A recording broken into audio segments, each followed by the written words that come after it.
Alright guys, a quick one. Here, I'll detail how to stop Apple Watch vibrating at night. So if your Apple Watch vibrates at night, then here is how to stop it. So if at the end of this you found this offer informative, please don't forget to like and then subscribe. Now the first one to do is go ahead and press the 3 once to exit the watch face.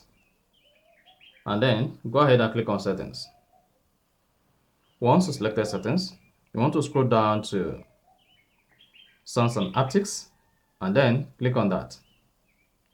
Once you selected sounds and haptics, you can go ahead and enable silent mode. And then if you don't want to enable silent mode, all you simply need to do is scroll down, locate haptics, and then click on it. Once you click on haptics, go ahead and turn off haptics, and this is going to turn off vibration on your Apple Watch.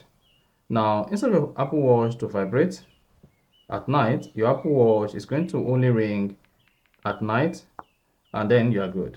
In some cases, you may just choose to turn on sleep mode on your Apple Watch using the watch app, and this is also going to turn off vibration on your Apple Watch at night. So that's exactly how to stop Apple Watch vibrating at night. So if you found this offer informative, please don't forget to like and then subscribe.